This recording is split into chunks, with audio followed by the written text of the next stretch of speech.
देखो मैरिज हॉलों में जहां शादियां होती है पहले कैमरे वाला खड़ा कर दिया जाता है, सबसे पहले कैमरे वाला।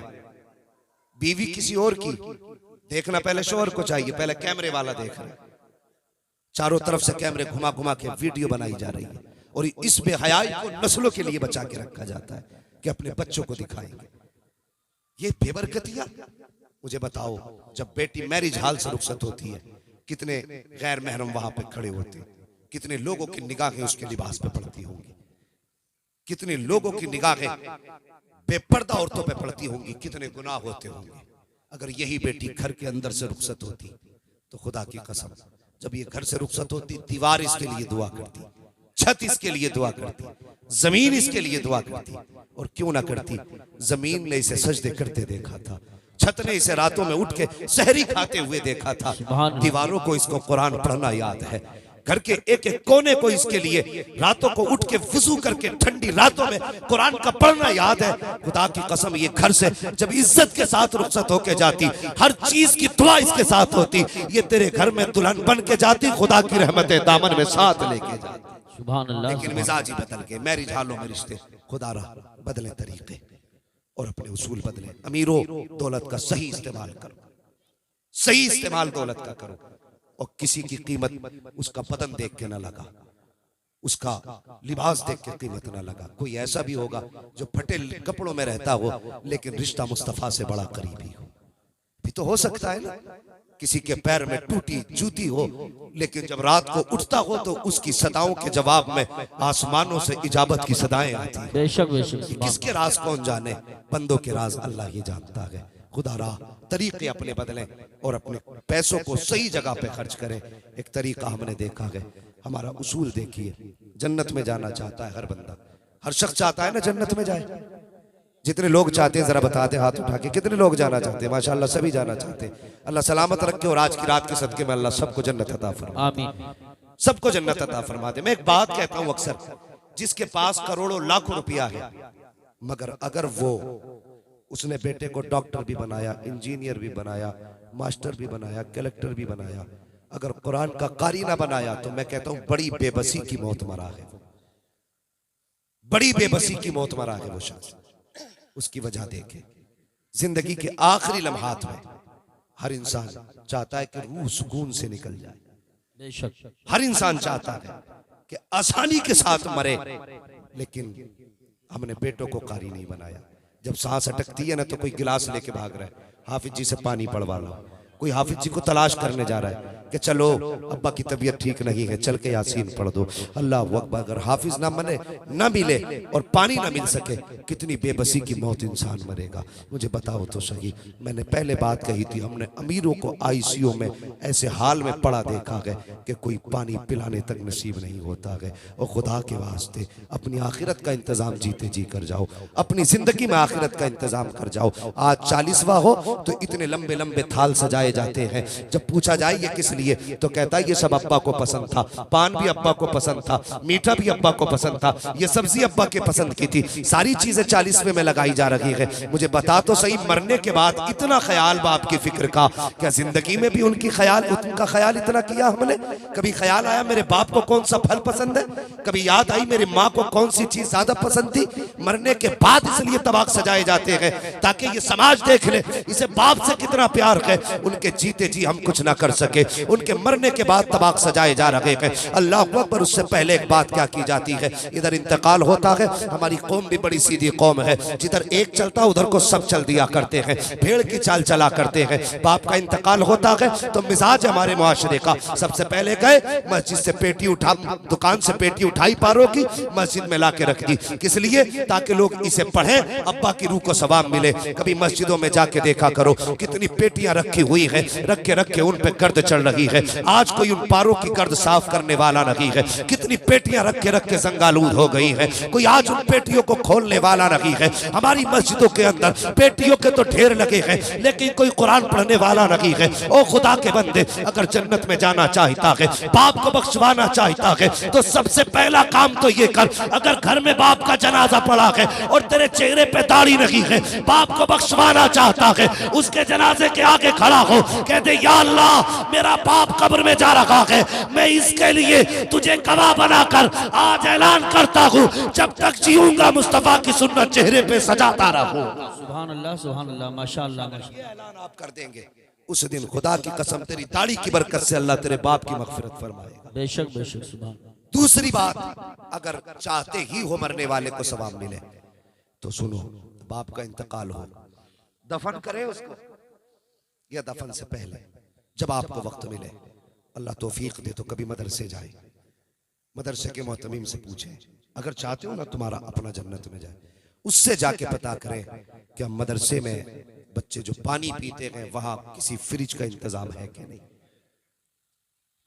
हम हालात देखें अपने, हमारे बच्चे फ्रिज का पानी पीते हैं, वो भी फिल्टर।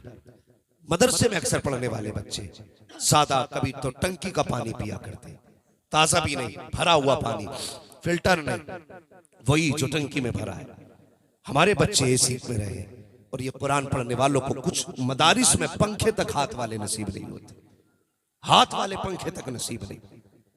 ओ भाई, अगर चाहते हो अब्बा की मगफिरत हो तो कभी मदरसे जाओ, मोहतमीम से कहो ये मेरे बाप के सवाब के लिए 10,000 ले, पंखा लगवा देना, मेरे बाप की तरफ से 20,000 लो, एक फिल्टर मशीन लगवा देना, मेरे बाप की तरफ से 50,000 लो, तलबा के लिए एक फ्रिज का इंतजाम कर देना। अल्लाह तौफीक दे, इस तरह के काम करो।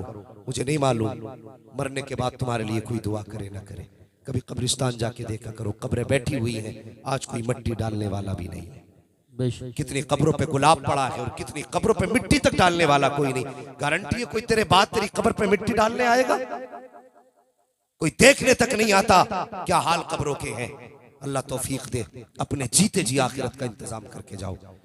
अगर इंतकाल कर गए 50 साल तक तुम्हें याद किया जाएगा, 100 साल तक याद किया जाएगा। अगर फिर याद ना भी किए गए और तुम्हारी तरफ से अगर मदरसे में एक पंखे का इंतजाम है, उसके नीचे बैठने वाला, कुरान की तिलावत करने वाला कुरान पढ़ेगा, गर्मी अपना काम करेगी, पंखा अपना काम करेगा, उसके झोंके हवा के निकलेंगे, हाफिज कुरान के बदन को ठंडा करेंगे। मैं नहीं जानता कि तुझे खबर होगी कि नहीं होगी, लेकिन इतना पता है इधर हाफिज कुरान का कलेजा ठंडा होगा, उधर अल्लाह तेरी कब्र में जन्नत से ठंडी हवाओं की खिड़कियां खोल देगा। ये इंतजाम आखिरत के करके जाओ, आखिरत के इंतजाम करके जाओ। अल्लाह तौफीक दे तो कुरान वालों की खिदमत करो, कुरान वालों की खिदमत करो, और अल्लाह के फजल से अपने बच्चों में से कम एक बेटे को हाफिज कुरान जरूर बनाओ। बनाएंगे इंशाअल्लाह, बोलो इंशाअल्लाह। हमारी कौम में सबसे कम इज्जत अगर किसी की है तो वो मौलवी की, वो मौलवी की है। कितनी मेहनत से माँ बाप एक बच्चे को आलिम बनाते। अब बच्चों की भी जिम्मेदारी है वो माँ बाप का ख्याल करें, माँ बाप का ख्याल करें, बच्चे भी, उनकी भी जिम्मेदारी है। एक बाप अपने बच्चे को पढ़ाने के लिए कौन सा जतन नहीं करता। सामने कुछ तलबा बैठे हैं, तुमसे गुजारिश करूंगा अगर माँ बाप कभी घर से चलो 150 रुपए दे, उनके पास उससे ज्यादा ना हो, वही जेब में रख लिया करो, उनकी दुआएं साथ लिया करो। अल्लाह तुम्हारे 100 रुपए में 1000 की बरकत अता फरमा दे। बेशक। कभी इनसे लड़ा ना करो, कभी इनसे ना लड़ा करो। वो एक अल्लामा साहब डॉक्टर रूहुल अमीन साहब जो झारखंड साइड के रहने वाले हैं, एक दिन उनके यहाँ पे जाना हुआ, बहुत बड़े डॉक्टर हैं, तो वो अपनी दास्तान सुनाने लगे और कहने लगे कि मेरे बाप ने ना हजरत मुझे पता है कि कितनी मेहनत से मेरी फीस भरी थी। कह रहे कि 250 रुपए फीस थी मेरी उस वक्त की, मेरे बाप ने मुझे नहीं पता कहां से उधार लेकर के आए थे, और मैंने कहा था अब्बा मुझे पढ़ना है। उन्होंने 250 रुपए ला करके मेरी फीस भरी, और ये कहते कहते वो रोने लग गए। कहने लगे मेरे बाप ने मेरी फीस की खातिर कितने दिन फाके से काटे ये मैं जानता हूं। कह रहे गुर्बत का दौर था जब बाप ने मुझे पढ़ाया, आज खुदा ने मुझे दौलत दी है, आज मैं डॉक्टर हूं, आज मेरे पास पैसे का ठिकाना नहीं, लेकिन आज उस पैसे को इस्तेमाल करने वाला बाप नहीं है, तो मुझे ये दौलत भी अच्छी नहीं लगती है। और जवानों, अगर माँ बाप तुम्हें पढ़ाने में अपना वक्त खर्च करते हैं तो तुम्हारी जिम्मेदारी है माँ बाप की खिदमत करो। आज ये जिंदा है, इनकी कदर कर लो। बड़ी मेहनत से माँ बाप पढ़ाया करते हैं। और कभी जाकर के चौराहों पे देखो, गर्मी में पसीना साफ करते तुम्हें बाप मिलेंगे, सर्दी में बगल में हाथ दिए खड़े कहीं मंडी में बाप मिलेंगे। और यार कभी कभी सर्दियों में हम रातों रात चलने वाले लोग हैं, रात के आधे हिस्से में हमने बापों को साइकिलों पे सफर करते देखा है। जिस मौसम में हम गाड़ी के शीशे खोल के नहीं चल सकते, हमने बापों को साइकिल चलाते देखा है। कभी उनसे पूछो राह रोक करके, बता तो सही इतनी सर्दी में क्यों इस रोड पे आके खड़ा हो गया है, क्या वजह है? क्या तुझे जिंदगी प्यारी नहीं है? वो कहेगा जिंदगी तो प्यारी है, लेकिन बेटे के स्कूल की फीस भरनी है, बेटे के मदरसे की फीस भरनी है, बेटे को स्कूल का ड्रेस लेके देना है, स्कूल का बस्ता लेके देना है। और तेरी तालीम की खातिर बाप ने कौन सी खाक ना छानी, तेरे लिए क्या क्या बाप ने ना किया। आज तेरी जेब पे कलम लग गया तो तू ही सब कुछ हो गया, बाप कुछ ना बना। ओ खुदा के वास्ते, अगर दुनिया और आखिरत में भलाई चाहते हो तो बाप की इज्जत कर लो। अगर बाप राजी हो गया तो खुदा की कसम मुस्तफा भी राजी हो जाएंगे, खुद खुदा भी राजी हो जाए। नारे तकबीर, नारे रिसालत, नारे गौसियत, मसलके आला हजरत फैज़ान महरेरा मुक़द्दसा, फैज़ान अजमलुल उलमा, उलमा अहले सुन्नत। सुभान अल्लाह अकबर। लोग कहते थे कि आज 3 बेटों से एक बाप नहीं पलता, एक बाप 3 बेटे पाल देता है, 7 बेटे पाल देता है, 8 बेटे पाल देता है। अल्लाह अकबर। ये कौन सा दर्द है इनके सीने में? आओ तुम्हें मुस्तफा के मदीने लेके चलो। खैरियतें चलेंगे इंशाअल्लाह। जरा कह दे या रसूल अल्लाह। मैं बस कुछ समझाना चाहता हूँ, वाकया सुनाना मकसूद नहीं है, अंदाज़े बयां मेरा बहुत शौक नहीं है, शायद कि उतर जाए तेरे दिल में मेरी बात।